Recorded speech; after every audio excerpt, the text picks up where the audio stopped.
So again a very beautiful good morning to all of you. This is Harsh and we are ready with our DNA daily newspaper analysis. तो हम इसमें क्या करते हैं, हम इसमें रोज़ की जो भी इंपॉर्टेंट न्यूज़ होती है हमारे स्टैटिक पॉइंट ऑफ व्यू से, एग्ज़ाम पॉइंट ऑफ व्यू से, जो भी चीज़ें होती हैं हम वो सारी निकालते हैं, उनका एनालिसिस करते हैं और उनके आसपास की जितनी भी चीज़ें उन्हें कवर करते हैं. ठीक है, तो let's start with our today news. So पहली न्यूज़ निकल के आती है Punjab TN and Kerala top education index ranking. तो ये एजुकेशन इंडेक्स रैंकिंग है क्या? बेसिकली ये एक रैंकिंग है जो इशू करता है एजुकेशन मिनिस्ट्री हमारी इशू करती है कंट्री की.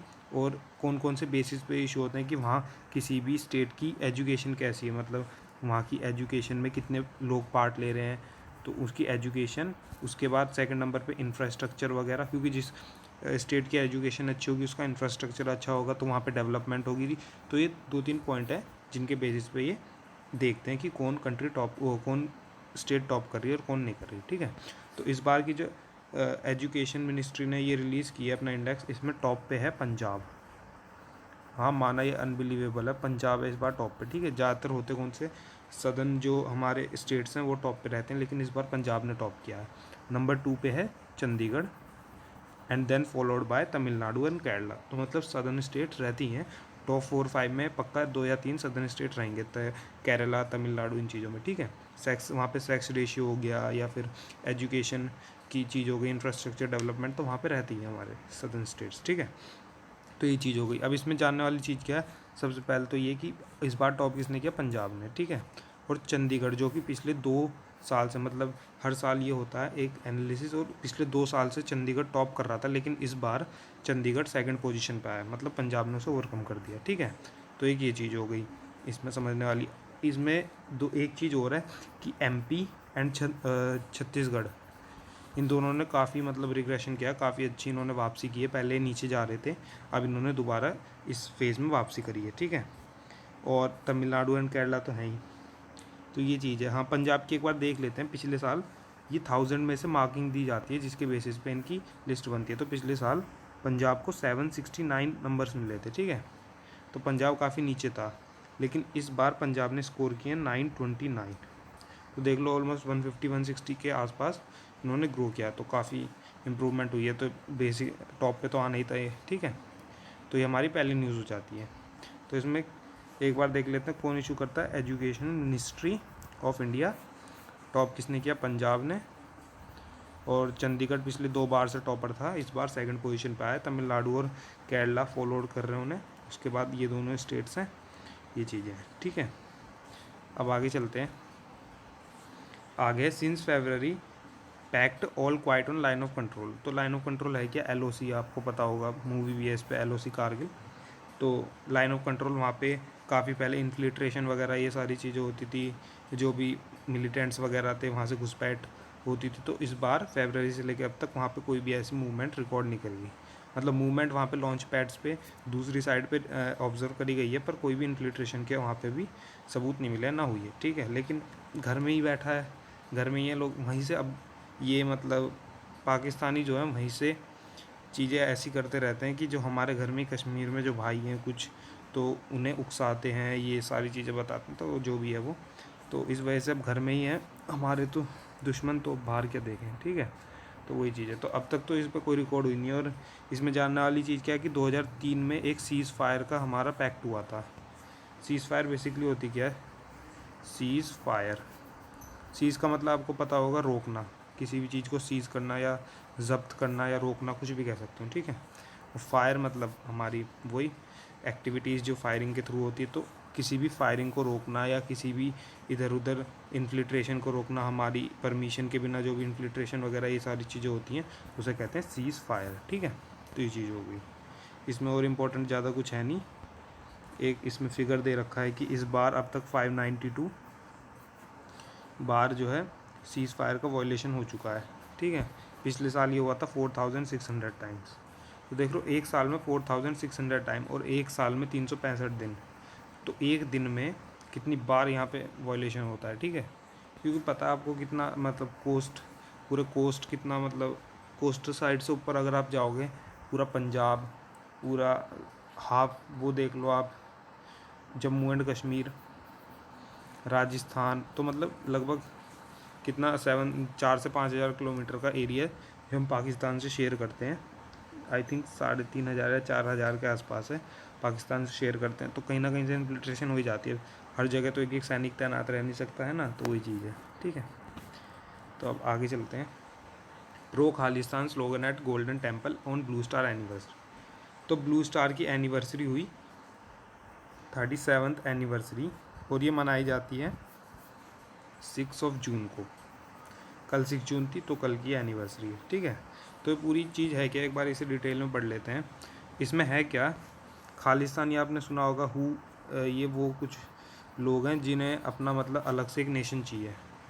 सिख हमारे कुछ भाई हैं जिन्हें अलग से नेशन चाहिए, इंडिया से सेपरेट होना है। ठीक है, तो लैंड मांगते हैं, सारी चीज़ें मांगते हैं, वो आपको पता ही होगा। तो इसी को देखते हुए 1984 में खालिस्तानियों ने हमारा गोल्डन टेम्पल जो है उसे वो कर लिया था, कैप्चर कर लिया था। ठीक है, तो उसे छुड़ाने के लिए हमारी इंडियन आर्मी की special forces, para special force, उन्होंने एक अपना वो लॉन्च किए थे मिशन, और जिसमें इन्होंने इससे अलग करा लिया था। मतलब वहाँ पे इनके जो सिख समुदाय के जो लीडर थे, कौन थे, general Singh, JRNL, journal Singh, जो कि कट्टर मतलब वो थे, रेडिकल खालिस्तानी थे, तो उनसे इन्होंने जब्त करा, वो अलग करा लिया था। ठीक है, तो वहाँ पे 1984 में 6 जून को इन्हें मार दिया था, जनरल सिंह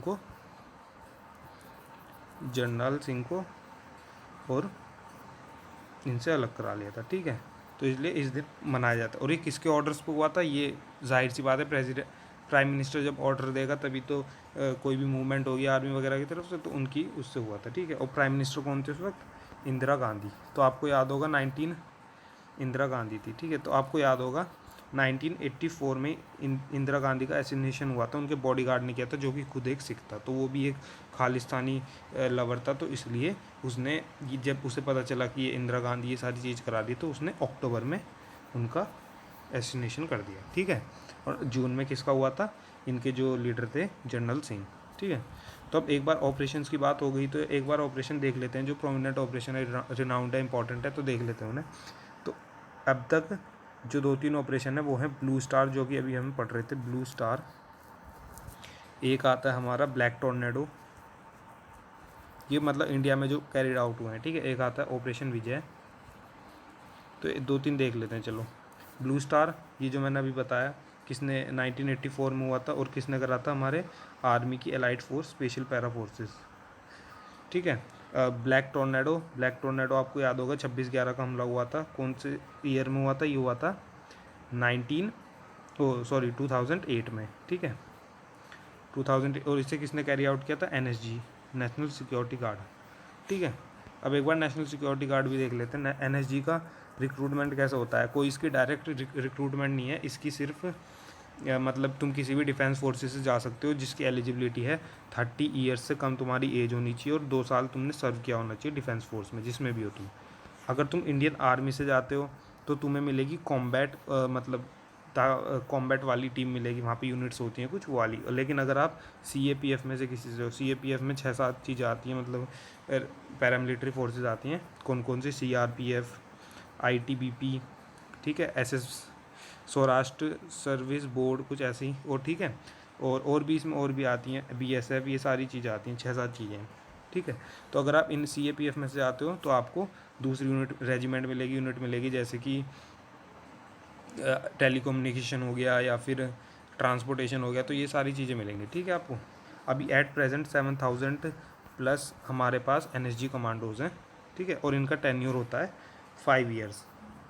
5 ईयर्स के बाद ये अपनी रिस्पेक्टिव रेजिमेंट में वापसी कर लेते हैं, वापस आ जाते हैं। ठीक है, यहाँ पे इन्हें टफ रेजाइम के थ्रू गुजरना पड़ता है, टफ ट्रेनिंग होती है, ये सारी चीज़ें होती हैं। ठीक है, तो ये चीज़ हो गई। अब इसमें हम थर्ड मिशन था हमारा ऑपरेशन विजय आपको याद होगा 1999 में कारगिल वॉर के दौरान ऑपरेशन विजय हुआ था। ये बहुत इंपॉर्टेंट है, 1-2 बार एग्जाम में आया हुआ भी है। तो ऑपरेशन विजय कारगिल वॉर के दौरान हुआ था। ठीक है, इंडियन आर्मी ने कैरी आउट किया था टाइगर हिल को कैप्चर करने के लिए। तो ये चीज़ हो गई। अब एक बार स्पेशल फोर्सेस भी देख लेते हैं, हमारी इंडिया में स्पेशल फोर्सेस कौन कौन सी हैं और उनका रिक्रूटमेंट प्रोसेस क्या है। तो इंडियन आर्मी की स्पेशल फोर्स है पैरा। ठीक है, और नंबर 2 नेवी की है मार्कोस। मार्कोस भी इन्वॉल्व थी उसमें 2008 के जो अटैक था उस पर, मुंबई अटैक, उसमें अभी बताऊंगा आगे। और नंबर 3 पे आती गरुड़। गरुड़ तो पैरा जो है वो है पैरा, उसकी इंडियन आर्मी की स्पेशल फोर्सेस हैं। और इनका रिक्रूटमेंट कोई डायरेक्ट रिक्रूटमेंट अब तक था नहीं, लेकिन अभी धीरे धीरे इनकी रैलियाँ आ रही हैं, मतलब रैलीज़ में डायरेक्ट रिक्रूटमेंट भी हो रही है। लेकिन आज से 2 या 3 साल पहले तक इनका कोई रिक्रूटमेंट प्रोसेस नहीं था, सिर्फ ये जो इंडियन आर्मी है उससे ही चुने जाते थे लोग इसमें। या तो तुम पैरा रेजिमेंट में हो, ठीक है, स्पेशल फोर्सेस की पैरा ट्रूपर रेजिमेंट में, या फिर तुम्हें डायरेक्ट तुम्हारी यूनिट से तुम वॉलंटियर कर सकते थे उसके लिए, पैरा स्पेशल फोर्सेस के लिए। और तुम वहाँ पे एक तुम्हें प्रोबेशन पीरियड के थ्रू जाना पड़ता है और उसके बाद तुम्हारा सिलेक्शन होता है, ठीक है। सिलेक्शन रेट इसमें बहुत कम है, आई थिंक 10% भी टोटल कंप्लीट नहीं, मतलब 100 लोग जा रहे हैं तो उसमें 10 लोग भी नहीं हो पाते हैं, ठीक है। और जबकि तुम पहले से डिफेंस फोर्सेज में हो तब होता है, ठीक है। तो आप सोच लो कितना टफ वहाँ पे सिलेक्शन रेट होता होगा। मार्कोस की भी ऐसी कोई पहले डायरेक्ट वो नहीं थी रिक्रूटमेंट, लेकिन अब इनकी भी रैलियाज हो रही हैं, ऐसे गरुड़ की हो रही है। तो मार्कोस बेसिकली नेवी की स्पेशल फोर्सेज है। और इन्हें हम कंपेयर करते हैं सील्स जो कि हमारी यूएस की स्पेशल फोर्सेस है। तो लेकिन उन पे इक्विपमेंट ज़्यादा है, लेकिन अगर आप डिटर्मिनेशन वगैरह की बात करें तो इसमें डेफिनेटली हमारे मार्कोस जीत जाते हैं, ठीक है। मानो उन पे न्यू इक्विपमेंट है, ये सारी चीज़ें, लेकिन आपको पता है कि इंडियन आर्मी का जो भी बंदा है वो हौसले से लड़ता है, हथियार से नहीं, ठीक है। तो ये चीज़ हो गई। अब गरुड़ में क्या है, एक बार गरुड़ का होते, गरुड़ हमारी इंडियन एयरफोर्स की स्पेशल फोर्सेस हैं। सब ने अपनी अपनी रिस्पेक्टिव फोर्सेस बना रखी हैं, लेकिन इससे पहले जो हुआ करता तो पैरा की बस एक फ़ोर्स होती थी, जो कहीं पे भी अगर दिक्कत एयरफोर्स में या कहीं पे भी तो पैरा स्पेशल फोर्स जाती। लेकिन अब गरुड़ हो गई इसकी एयरफोर्स की, ठीक है। तो गरुड़ भी ऐसी डायरेक्ट प्रोसेस होता, रिक्रूटमेंट होने लगा इनका भी, रैलीज़ वगैरह होने लगी 12th के बाद, ये सारी चीज़ें होने लगी, ठीक है। तो हमारे स्पेशल फोर्सेज हो गई। Moving to the next slide, Stalin. तो अगर कोई आपसे पूछे तमिलनाडु का प्रेजेंट सीएम कौन है, तो क्या है उनका नाम, M.K. स्टैलिन, ठीक है। तो स्टैलिन साहब ने क्या करा है, स्टैलिन साहब ने एक अथॉरिटी बनाई है। अथॉरिटी मतलब होती है, पहले से एग्जिस्ट करती है, SDPC stands for state development policy council, ठीक है। तो ये हर स्टेट की होती है। इसमें क्या होता है, कुछ लोगों को चुना जाता है और फिर वो स्टेट वाइज उन्हें हम मतलब चुना जाता है, वहाँ के सीएम वगैरह और वहाँ की कमेटी चुनती है, और फिर वो डेवलपमेंट प्रोसेस इन सब में पार्ट वगैरह ये सारी चीज़ देखती है, ठीक है। डायरेक्ट सेंटर को मतलब एक तरह से चैलेंज वगैरह करना कि हमारी ये वो है, तुम ये सारी चीज़ें संभाल लो, ठीक है।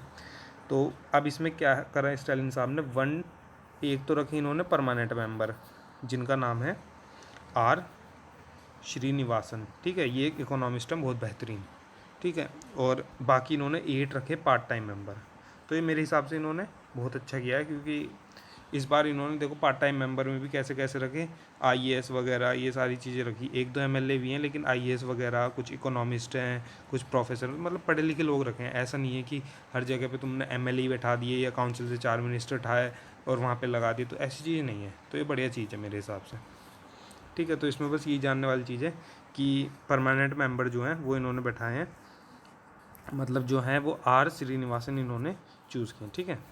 और ये एक इकोनॉमिस्ट है, ये सारी चीज़ें, यूनिवर्सिटी ऑफ मद्रास में ये सारी चीज़ें। अब ये लास्ट न्यूज़ है हमारी आज की, सर्जियो पेरेस। तो ये एक नाम है, इसे याद रखना। ये अजरबैजान जीपी आपको पता होगा, कार रेस वगैरह ये सारी चीज़ें होती हैं, तो उसमें इन्होंने ये जीत गए हैं, ठीक है। और कैसे जीते, इनके जो कॉम्पिटिटर थे, ये क्या नाम है, मुझे प्रोनाउंस नहीं हो रहा है नाम, क्या है, वेरस्टेपन, जो भी है वेरस्टेपन, इनकी गाड़ी का टायर फटने की वजह से आउट हो गए थे, जिसकी वजह से सर्जियो पेरेस जीत गए, ठीक है। तो इस न्यूज़ में बस इतना ही जानने को था, बाकी तो, और अजरबैजान जीती है, ठीक है। ये सारी चीज़ें हैं, और बाकी ऐसे ही हमारे चैनल के साथ बने रहिए। अगर वीडियो अच्छी लगी हो तो लाइक करें, और बुरी लगी हो तो डिसलाइक करें, ठीक है। मिलते हैं कल, by the time, stay safe, stay tune. जय हिंद, जय भारत।